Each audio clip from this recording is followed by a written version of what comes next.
Pull your finger out and get to the source code. We're going to talk about him today. This guy might just be one of the best officers you've never used. He is a seriously good officer. I see a lot of people rolling helicopters, and I see a lot of people not using him, and they're using Golden Eagle instead. There's a strategy behind this guy, and it's broken. Warrior Whiz. Marco Rossi. Now, if you were lucky enough to get this guy when he was available, you need to be using him because he is going to be better than a hell of a lot of other officers. I don't think he's available anymore, which is why he's so powerful. And he gets slept on by a lot of people. We're going to start off, as always, with the tactical ability. Yes, I know he's training an officer for me at the moment. This is going to change for me. It has been on the cards since the end of November that this guy's going into my rotation, but I need to finish another officer first before he comes into play. But trust me, when you start seeing this officer at the head of a unit, you are going to take damage. His first ability, his tactical skill, Sharp Shooter. It's a 1500 coefficient damage. It does nothing else. It is just at the top end of coefficient. It is just a plain, straight up damage. Now, I just said this guy was the best. Like, the best. And it's going to get a 3. Hold up.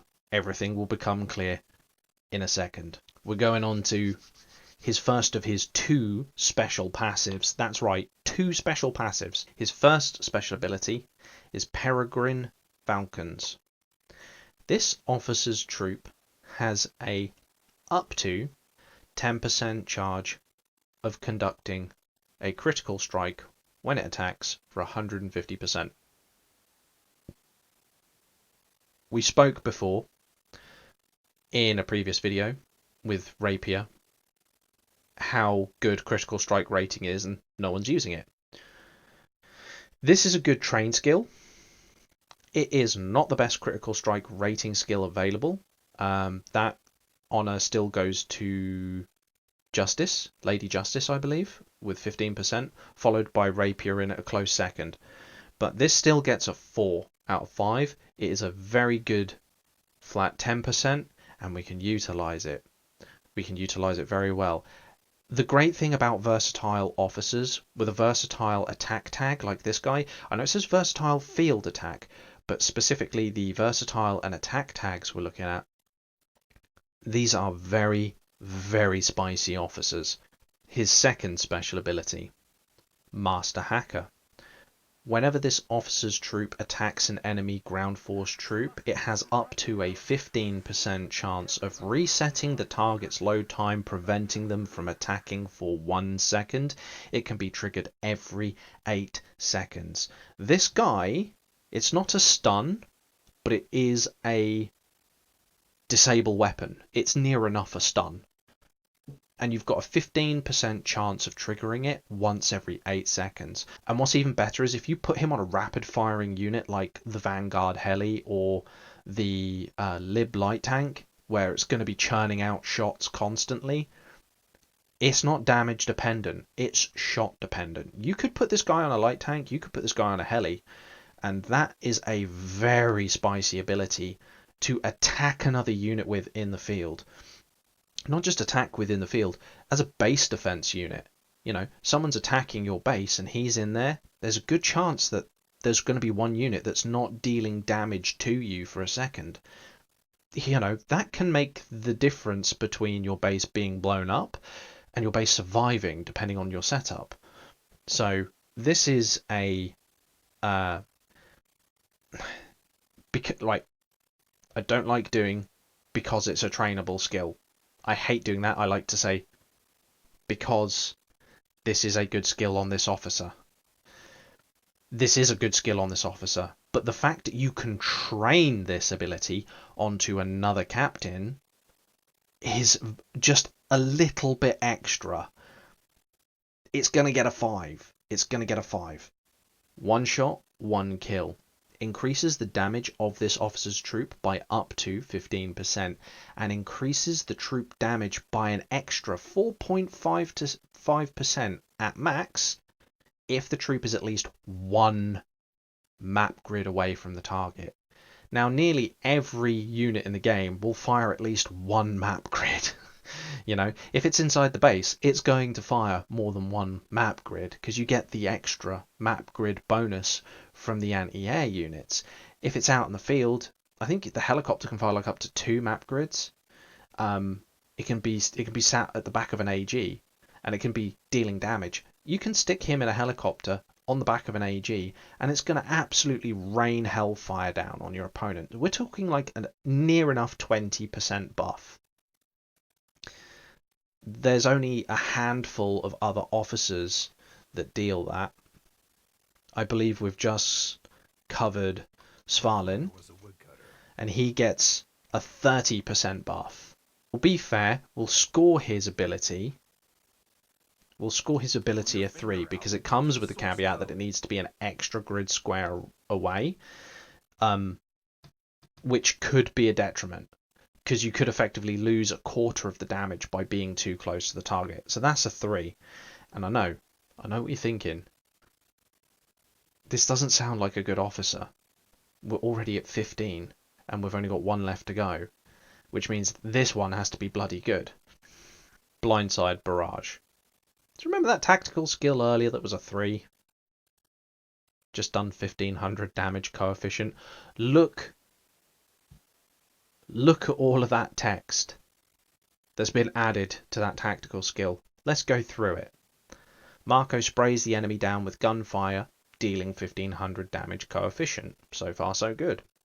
He also runs down the target with his SV-001 metal slug, dealing a further 300 damage coefficient. Oh, so his coefficient damage is now 1800 from his tactical skill. Well, I mean, that puts him into the stratosphere for damage of coefficient, so that's already a 5. But wait, there's more. It reduces the target's damage resistance by 15% for 4 seconds. It is a 5, and I'm going to explain why. Even though this guy has only just scored a flat 4 out of 5 across the board, making him not the best in score, but why he is the best officer you're not using, and why you should replace Golden Eagle with him if you're running a helicopter.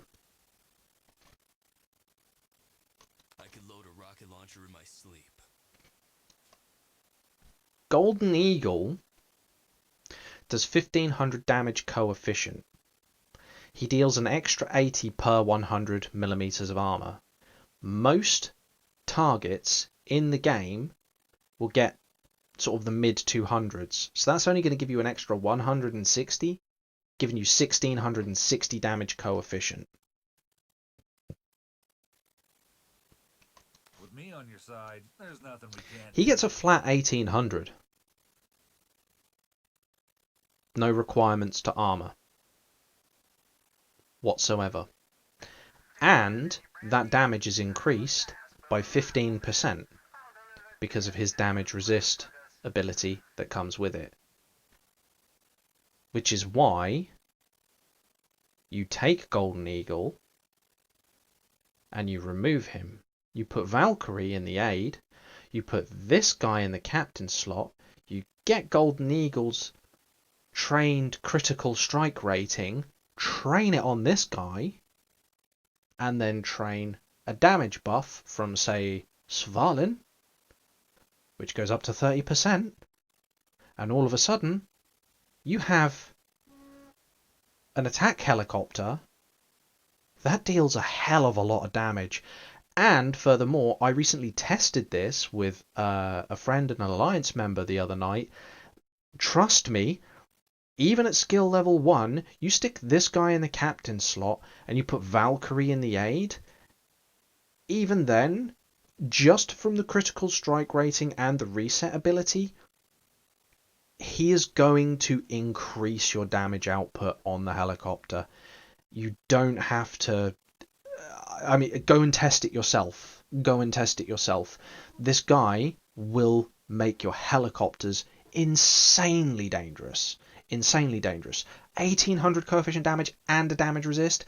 Not to mention if you've got Valkyrie back there who's awakened, if there's a damage resist already on the target, she's then going to deal a bonus 200 damage coefficient to the target. So you've just got 2000 coefficient damage on the target, plus Valkyrie's additional 1500.